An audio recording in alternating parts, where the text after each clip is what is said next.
Hi అండి. Welcome to Vedas homemade organic ghee. Thank you so much అండి. మా గేదె నెయ్యికి మంచి రెస్పాన్స్ వచ్చింది. ఇప్పుడు మనకి ఆవు నెయ్యి ఆర్డర్ వచ్చిందండి. వీళ్ళు మన దగ్గర గేదె నెయ్యి తీసుకున్నారు.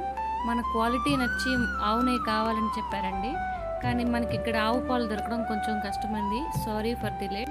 ముందు రోజు ఆవు పాలు తెచ్చి కాచి చేవరేసి పెట్టుకున్నామండి. ఇది మనం పెరుగుని ఒకే దాంట్లో చిలకలేం కాబట్టి కొంచెం నేను షిఫ్ట్ చేసుకుంటున్నానండి. దాన్ని కొంచెం కొంచెంగా చిలికి వెన్న తీసామండి. వెన్న చూసారా, వెన్న చక్కగా మెల్ట్ అయిపోయింది. వెన్న బాగా మెల్ట్ అయిందండి. మేము కట్టెల పొయ్యి మీదే కాస్తామండి. ఎందుకంటే మన స్లో ప్రాసెస్లోనే నెయ్యిని హీట్ చేసినప్పుడు దాంట్లో ఉండే పోషకాలు మనకు అన్నీ దొరుకుతాయండి. అందుకోసం కట్టెల పొయ్యిని ట్రెడిషనల్ వేలోనే తయారు చేస్తున్నామండి.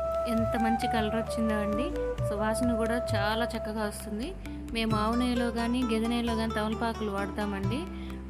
ఎవరికైనా ఆవు నెయ్యి కావాలన్నా గేదె నెయ్యి కావాలన్నా కింద స్క్రోల్ అవుతున్న నెంబర్కి కాంటాక్ట్ అవ్వండి. థ్యాంక్ యూ అండి.